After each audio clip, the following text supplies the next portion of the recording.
Hey, what's up everybody? It is I, Keflexx, and welcome back to yet another Guides for Old and New Players. Today, we'll be looking into modifiers. There are a lot of them, so there's no time to waste, so let's just jump into it. So, modifiers. You can see them everywhere, and they have a major impact on your gameplay experience. When on the map screen, you can select the bottom right option to see the modifiers in more detail, to get a brief overview over them. You can also see what rewards you're gonna get. Pretty neat, huh? Well, before we go truly in depth into this, don't forget to comment something down below. Something if you have a question about it, right? I'm currently not working on any hero and weapon reviews since I feel that the hero system revamp will change how we use weapons and how we use heroes. But let me know what you want to see next. If you want to see more guides or anything in particular that you have questions about, please let me know. And also don't forget to hit that subscribe button while you're at it. Now that you know where you can read what each modifier does, you still need to know which ones impact you in which way. As you progress through the game, you get more and more negative modifiers, stacking up to 3 or 4 on Entwined Peaks missions. Positive modifiers also exist. These are shown by being blue and they buff the player stats and such. Having said all of that, let's delve into each individual modifier so we know which one does which. Acid pools. When a husk dies, it leaves an acid pool for around 6 seconds. It does a little bit of damage around every 0.75 seconds, so let's say like you take a good 10 ticks, maybe in total, roughly 10 ticks of damage when you're standing inside the acid pool, which is roughly enough for me to take away my entire shield. The countermeasure would simply be do not stand inside the acid pools. A good way to avoid that is by using ranged weaponry. Exploding Death Burst. When a regular husk dies, it does damage to everything in around a half tile radius, that either being players, structures, walls, rocks, trees, anything. A good way to counter that is to use the banner gadget or to just manually heal. The banner gadget continuously buffs your walls forever. So that means even if your wall only took 1 hit of damage, if you throw down that banner and it keeps on taking damage, it will also keep on healing. It's a very cool counter to Exploding Death Burst. In addition, you could also run something like power modulation from power base or just the tactical version. So you can also have the continuous heal to just survive a little bit longer. But of course, the best way to counter Exploding Death Burst is to keep on manually repairing the walls whenever you can. Frenzied Death Burst. When a husk dies, all husks in around a 1 tile radius get a 50% damage boost. They move a little bit faster and they also attack a little bit faster. And the best way to do that is to avoid blasters and cowboy zappers whenever you can. When a blaster is buffed by a frenzied death burst, his laser beams do 50% more damage, meaning that if you're not paying attention, he can melt through your health even quicker than he normally does. Another threat are smashers, because if a frenzied smasher bashes through your fort, he is gonna pretty much destroy every single wall in a single hit, thanks to the 50% damage boost. Healing Death Burst. When a husk dies, it can be any husk, not per se regular husks. It heals other husks in around a 1 tile radius for roughly 33% health of a regular husk. You need to see that relatively. So that's like roughly, it's like a good 5% of like a husky husk. It's not that much, but it stacks up, when you're killing crowds. Now, a good way to counter that is to not use AoE, area of effect.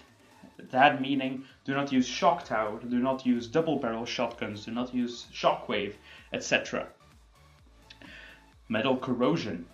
Metal corrosion does a damage over time to walls, which does about 33% of a level 1 metal wall, which, let me say, is a lot. It does, if I'm not mistaken, even up to 2000 damage over the entire lifespan on metal walls in power level 100 twine. That is a lot of damage. So the best way to counter metal corrosion is to not build out of metal.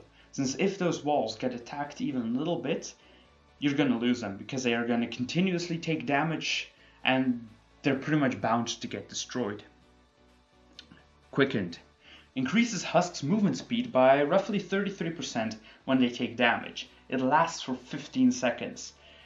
There's honestly nothing too crazy about this. I would just say be a bit more careful, because things like takers, husklings and such, they can actually be threatening. Very, very threatening can also be propane. If propane moves just a bit faster, you're gonna be just like terrified to see him just charging straight at the base, going super fast. Smashers can also be quite painful, but it's not any damage buffs, so you should be able to handle that just fine.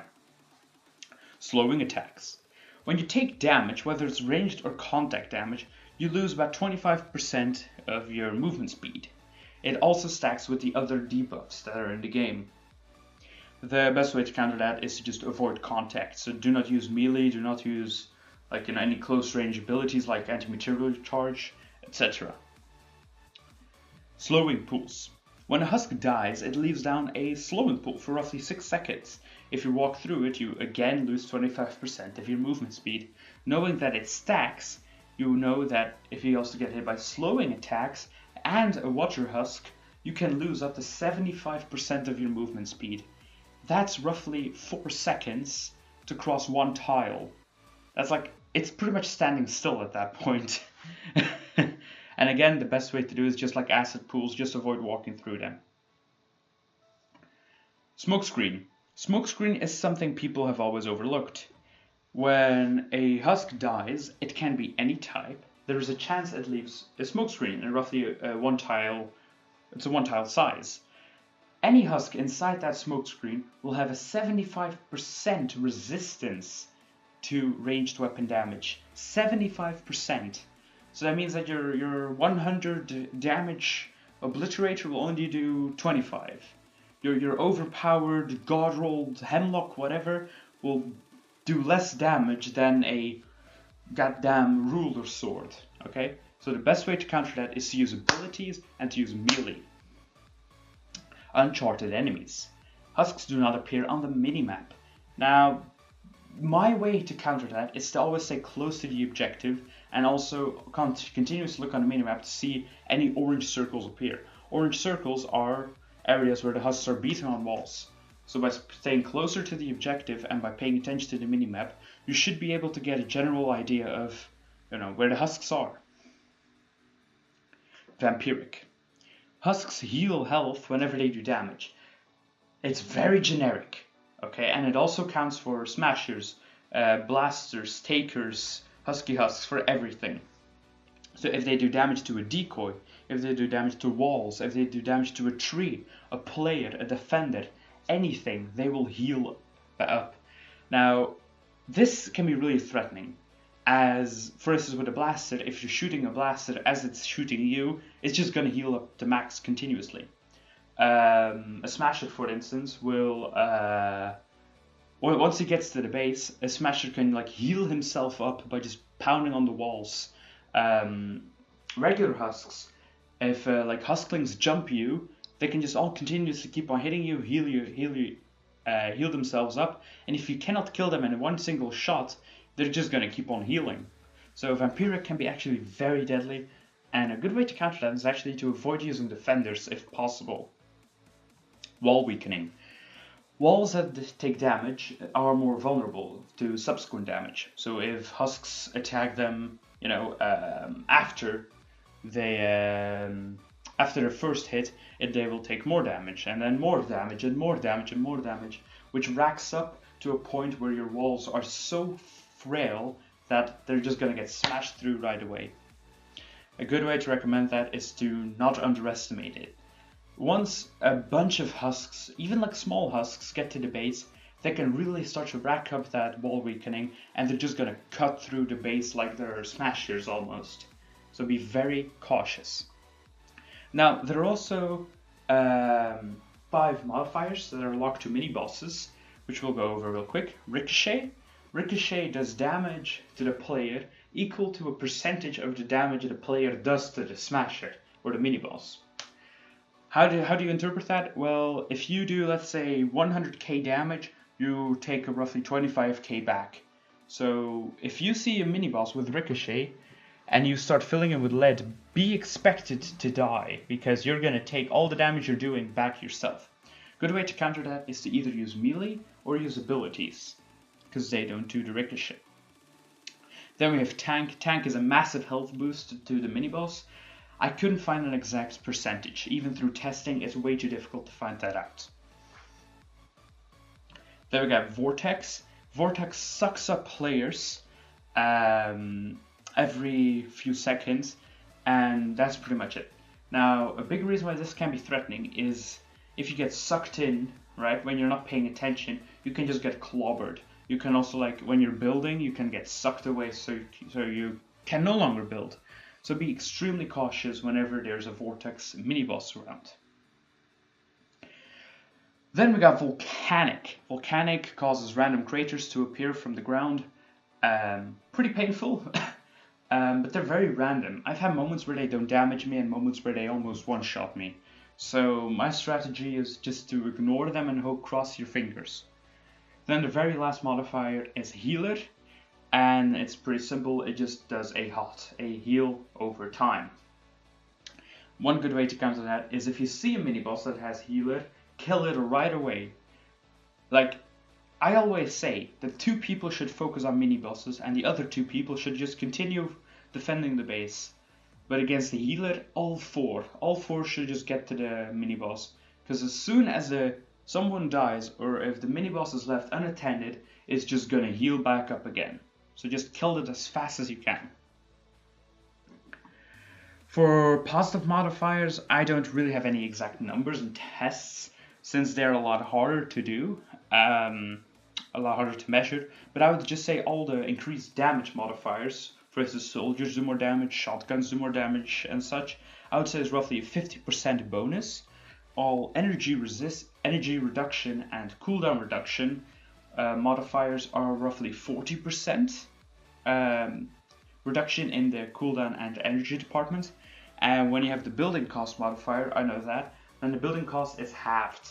So if you see those, again, think about, maybe I should play this hero, maybe I should play this hero to maximize your damage output. That's everything I mainly have to say. So remember, there are a lot of positive and a lot of negative modifiers, and knowing which ones do which, you can make up a setup for yourself. Know when to use ranged, know when to use melee, know when to use a soldier, know when to use an outlander. By knowing how to work with the strengths of each positive modifier and to work against the difficulty of a negative modifier, you're becoming one step closer to becoming a real Fortnite pro. Now, we are all done with this. I want to thank you for sharing a few precious minutes of your day with me. Don't forget to like down below if you find this video very helpful. If you have any suggestions or requests, comment them down below, and don't forget to subscribe for future releases. This has been Keflexx, and I salute you. Farewell.